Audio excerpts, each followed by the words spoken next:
avec Alexis Poulain et donc avec Elisabeth Lévy, et puis aussi avec Aurore Boyard, qui est avocate, qui intervient tous les week-ends donc sur Sud Radio, qui est avec nous. Maître Boyard, bonjour. Oui, bonjour. Parce que vous dites sur le passeport vaccinal qu'il y a un principe de rupture d'égalité, quoi. Bien sûr, pour l'instant, le vaccin n'est pas accessible à tous les citoyens.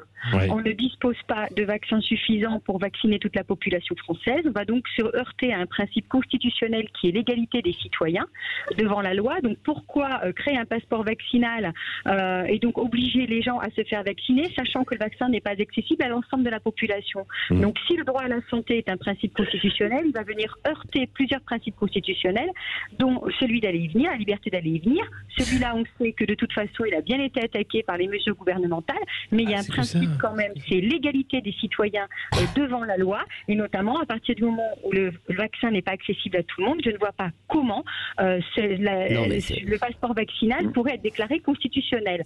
Il faut quand même voir, et on le voit depuis maintenant, depuis que ce gouvernement est en place, énormément de lois qui ont été votées ont été retoquées par le Conseil constitutionnel, encore une il n'y a pas longtemps sur la visioconférence à outrance dans les juridictions. Donc moi je pense, en tant qu'avocate, en tant que juriste, qu'il y a un gros risque que de toute façon, cette loi soit retoquée par le Conseil constitutionnel, et je pense qu'il y aura des recours. Bon, pour l'instant, c'est pas fait. Alexis Poulain et Elisabeth Lévy, restez avec nous, quoi. Je trouve que cette idée, de toute façon, la France, d'ailleurs, c'est à souligner, est le plus sceptique des pays européens par rapport à cette idée de passeport vaccinal. Et heureusement, parce que vous avez des pays comme la Grèce, la Suède, le Danemark, qui eux veulent un passeport dès maintenant. Ouais, enfin, ils font un pas en avant, un pas en arrière. Oui, on l'a vu pour la Grèce, mais bon. L'OMS qui pousse à avoir... Mais on parle de passeport vaccinal, en fait, ce serait un truc sur les téléphones portables pour tracer les gens, pour dire, voilà, j'ai mon truc, vous êtes déjà tracé, hein, vous le savez. Voilà, mais c'est juste aller un peu plus loin et dire, pour aller au restaurant, pour aller au théâtre, pour le cinéma, vous allez devoir montrer votre petit truc. Ça commence à bien faire. Et c'est vrai que derrière, cette crise sanitaire, en fait, débouche sur une crise économique et sur une crise sécuritaire, où finalement, on voit la sape systématique des libertés, sous prétexte de faire le bien des populations. Oui, mais tout le monde n'est pas d'accord avec vous. Il y en a certains qui disent que si moi je retourne au travail, je voudrais savoir si la personne qui est en face de moi est positive ou pas. Non, mais je vous dis, en fait, il y a des tests d'observation. Faisons des tests, d'accord, savoir si vous l'avez eu ou pas, si Elisabeth, dans un instant, marche ou pas. Pour ce qui est du vaccin, c'est quand même évidemment un truc qui fait qu'avec les variants, il faut se revacciner, il faut changer les vaccins. On parle de 15 milliards de profits pour Pfizer cette année. Ça voudrait dire un vaccin annuel, voire biannuel, pour se mettre à jour, alors que, comme le disait cet auditeur, et avec raison, Claude, le virus n'est pas si mortel que ça. Et donc pourquoi en faire pour des personnes fragiles, il l'est. Oui, il l'est bien sûr, mais alors que les personnes fragiles fassent un vaccin, mais qu'on ne demande pas un passeport vaccinal pour tous, parce que derrière, qu'est-ce que c'est l'obligation vaccinale. Et c'est le problème pour ceux qui ne peuvent pas se faire vacciner, soulevé par notre avocate. Et donc, je vois pas pourquoi on a ce débat-là, en réalité, alors qu'on est loin d'avoir vacciné une masse critique des populations au niveau mondial, alors que tout est encore fermé, les frontières se ferment, continuent de se fermer, on n'a pas repris, le tourisme, on ne sait pas dans quel état il sera cet été, on voit des solutions de fermer des stations de ski alors qu'elles sont ouvertes en Suisse, au Tyrol et ailleurs. En France, non, on a décidé que non, alors je ne vois pas pourquoi, soi-disant que ça aurait fait des clusters. Et derrière, vous avez une ministre qui dit embaucher les saisonniers parce qu'on va leur donner de l'argent pour ne pas travailler. On marche sur la tête. Est-ce qu'Alexis va refaire toute l'histoire de l'épidémie?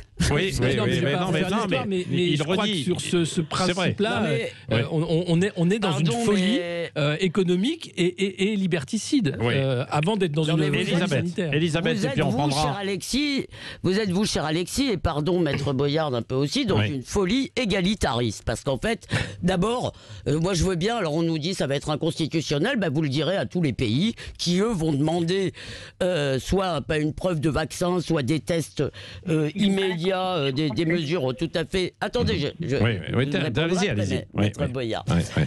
Donc, si vous voulez, et tout ça au nom d'un argument qui, à mon avis, est le pire. Alors, je laisse de côté les arguments scientifiques, parce que là, j'ai aucune compétence. Effectivement, si le vaccin ne marche pas, le passeport vaccinal a peu d'intérêt. En revanche, si vous voulez, si on a le choix entre empêcher par exemple tout le monde d'aller au théâtre et autoriser seulement ceux qui ont voulu se faire vacciner à aller au théâtre, excusez-moi, l'idée qu'il faut qu'on soit tous malheureux pour respecter le principe d'égalité me paraît être une folie totalement idéologique. C'est-à-dire, je ne veux pas, moi, me faire vacciner, mais je refuse que ceux qui se sont fait vacciner, je veux dire, récupèrent plus de marge de manœuvre. Mais on est complètement fou dans ce pays, vraiment. On a une vision de l'égalité, c'est toujours l'assiette du voisin. C'est-à-dire, ce que j'ai dans mon assiette, bon, c'est intéressant, mais ce qui m'importe surtout, c'est que mon voisin soit aussi malheureux que moi. Mais je trouve ça insensé. Insensé. Maître Boyard. Ça n'est pas accessible à toute la population française, je suis désolée. Est-ce qu'on a 66 millions de vaccins actuellement en France? C'est tout le problème qui se pose.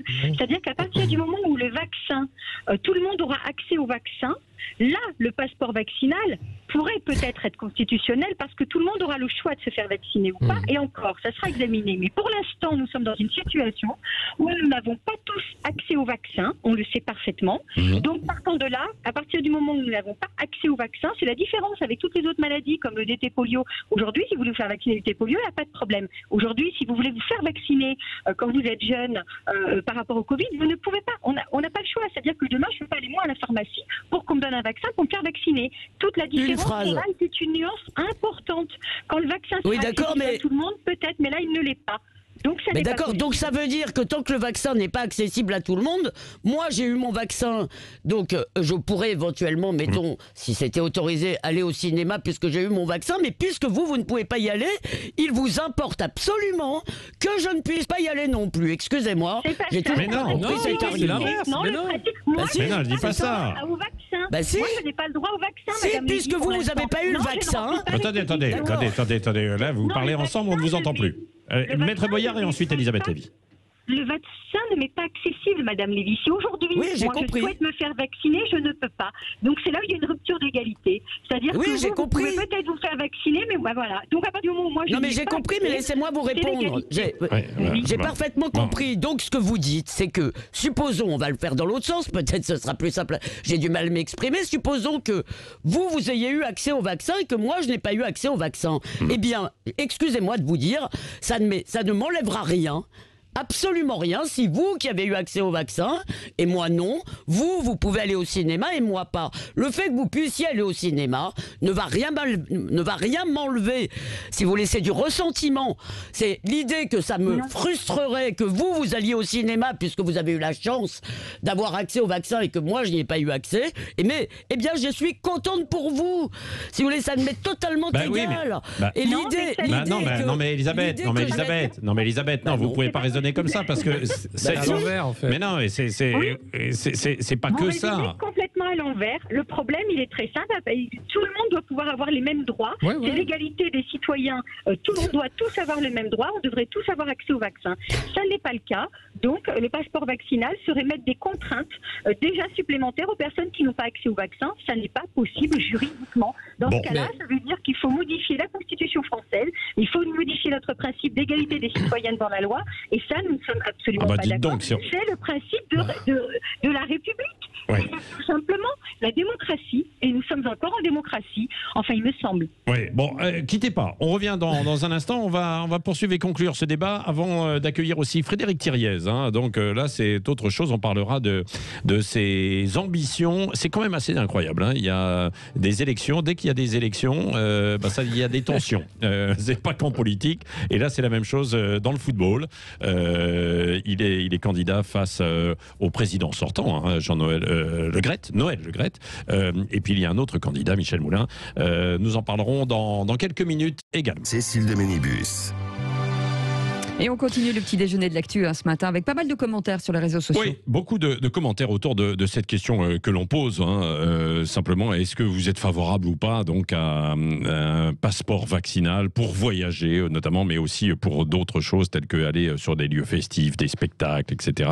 Des questions. Alors, il y a Vincent par exemple qui dit: qu'est-ce que vous faites du secret médical si le virus est dangereux et si dangereux que ça, pourquoi on n'oblige pas, on va pas nous obliger de demain aussi à prendre de vaccins pour aller travailler, quoi. Donc, il dit attention, il y a de la manipulation. En fait, derrière, il y a Sandre qui dit je suis très en colère, les gens ne réfléchissent plus, le gouvernement et les médias ont bien travaillé. Comment accepter une telle mesure? Enfin bon, voilà, c'est assez.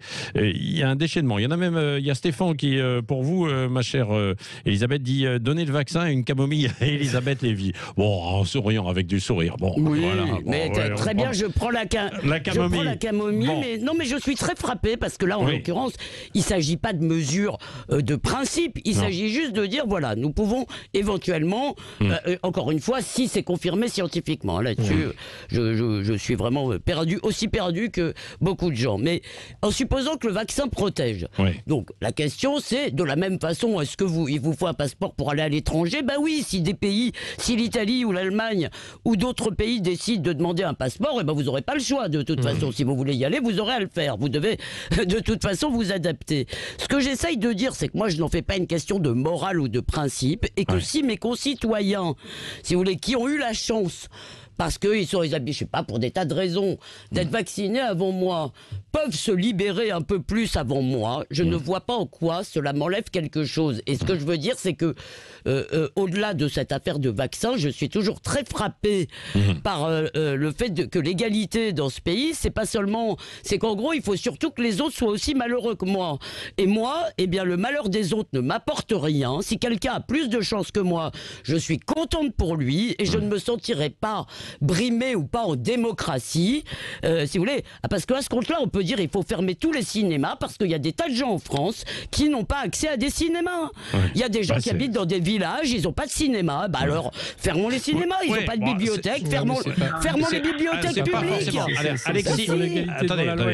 Alexis Poulain et Maître Boyard. Non, mais... Et puis vos appels, 0826 300 300 si vous voulez. La vraie question, c'est sur l'efficacité, effectivement, du vaccin quant à la non-propagation de l'épidémie, ce qui reste à voir. Alors après, ça permet d'avoir des formes moindres, etc. Mais ça pose des questions sur la capacité de production, sur la question du bien commun, qui a été posée par Emmanuel Macron, en disant s'il y a un vaccin, alors ça doit être un bien commun de l'humanité. On en est loin. Ça reste propriété des labos qui vont faire des milliards sur le dos des vaccins, donc c'est très bien pour eux, mais où est la planification au niveau de l'OMS? Et puis derrière, vous avez ce principe de passeport vaccinal qui existe depuis des années. La Commission européenne travaille dessus depuis 2018, avant le Covid, en parlant des maladies qui peuvent être traitées par vaccin et qui voulaient faire un passeport communautaire au niveau de l'Union européenne sur ce passeport vaccinal pour 2022. Donc ça va accélérer des choses qui sont déjà là. C'est ce que fait l'OMS, travaille dessus, les grands de la technologie travaillent dessus. Cette idée de nouveaux passeports biométriques d'une certaine façon. Le seul problème que ça pose, c'est la temporalité. Pour le passeport biométrique, par exemple, il y a eu 10 ans de débat, il y a eu 10 ans de c'est vrai, on va y arriver. Bien sûr. Et là, on sort un truc, c'est encore pire, puisque c'est même plus biométrique, là, c'est biochimique. Donc vous avez une substance en vous qui fait que vous avez le droit de voyager, et il faudrait faire 6 mois de débat. Pour aller en Afrique, Alexis. Non mais, pardon ? Pour aller en Afrique, il faut se vacciner contre la fièvre jaune et le choléra, et vous le faites. Si vous voulez aller en Afrique, vous le faites. Ou prendre des traitements. Oui, mais d'accord, mais enfin, il y a des pays qui vous imposent des vaccins. Il n'y a pas que le vaccin, il y a aussi des traitements. Et qui sont en train d'ailleurs d'être mis en place par des laboratoires français et ailleurs. Donc, pourquoi tout miser sur le principe de la vaccination? Ça peut être le principe du test négatif, ça peut être le principe de traitement préventif, ça peut être le principe du vaccin également. Mais pourquoi vouloir absolument un passeport vaccinal? Là, ça pose question. Et comme je le dis, pour le passeport biométrique, 10 ans de débat, là il faudrait qu'en 6 mois tout se mette en place pour 2022. Non, soyons réalistes, il y a des débats juridiques, non, même avant 2022, même avant 2022. Enfin, avant, c'est même pas la peine d'y penser. Mais il y a des débats éthiques aussi qui doivent avoir lieu, et on fait comme si tout ça n'avait pas de raison d'être, comme si c'était normal, comme s'il fallait absolument maintenant avoir une transparence, plus de secret médical.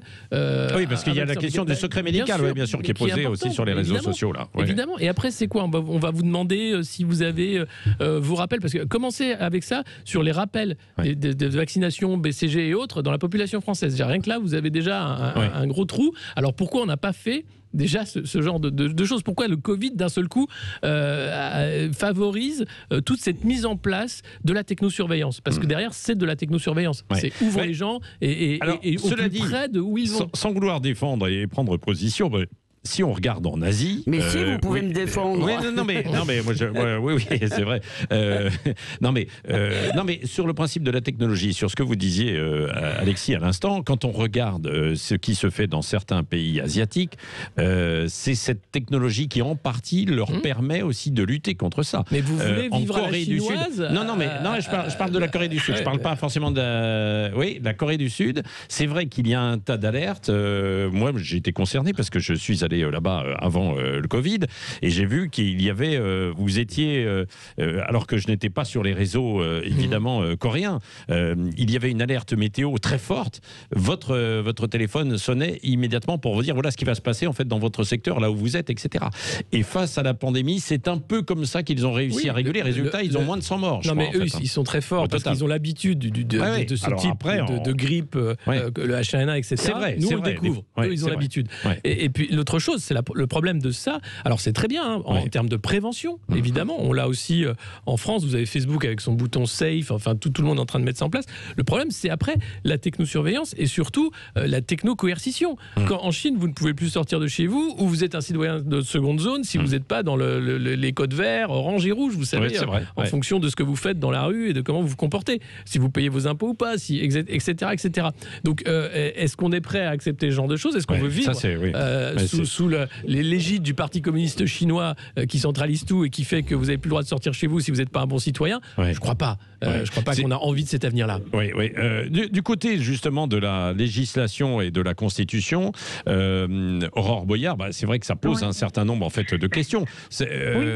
D'ailleurs, au tout début de l'application Covid, il y a eu ces débats, quoi. Bien sûr, de toute façon, la France, encore, même si on restreint nos libertés, est encore un pays de principe de liberté.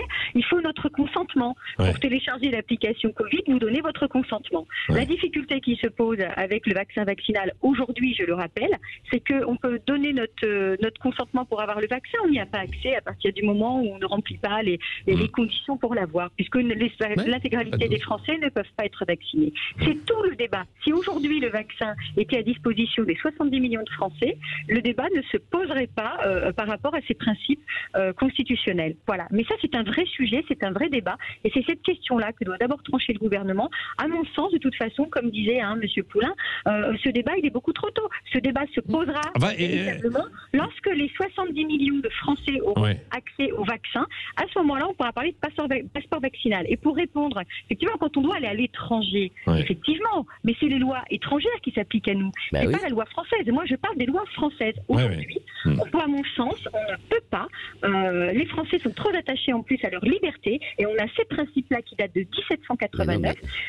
C'est important et on doit les respecter. Donc, en France, on ne pourra pas, pour moi, instaurer de passeport vaccinal, à mon sens. Il y a un gros risque que ce soit déclaré. Il peut y avoir un certificat, quelque chose. Les Français, en fait, sont tellement attachés. Les Français sont tellement attachés à leur liberté que tant que eux n'ont pas recouvré leur liberté, ils préfèrent restreindre celle des autres. Excusez-moi, moi je crois que là il y a encore un dévoiement, pardonnez-moi je vais finir, un dévoiement du principe d'égalité, c'est-à-dire sur le plan juridique, vous avez certainement raison, moi c'est sur le plan, si vous voulez, comment dire, de ce qu'on a dans le crâne, c'est-à-dire l'esprit que ça révèle, c'est-à-dire vraiment, je suis frappé par le fait que l'égalité pour nous c'est une question de jalousie parfois, c'est-à-dire attention, que personne n'est plus que moi, parce que ça, ce serait terrible. Alors, mais en l'occurrence, on fait une question... c'est un peu ce que vous m'avez dit.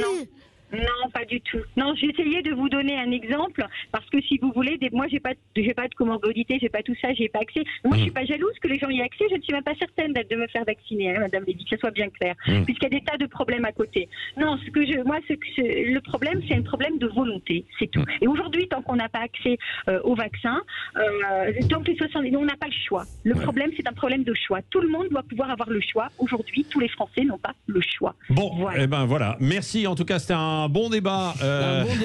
Alexis Poulain, Elisabeth Lévy, Maître Boyard, Claude qui était avec nous des Hautes-Pyrénées et vous évidemment de l'autre côté et puis sur les réseaux sociaux et continuez de nous appeler 0826 300 300, parlons vrai et on a envie d'entendre tous les arguments, qu'on soit d'accord ou pas d'accord évidemment et puis on se respecte surtout. Allez, autre sujet jusqu'à 10h.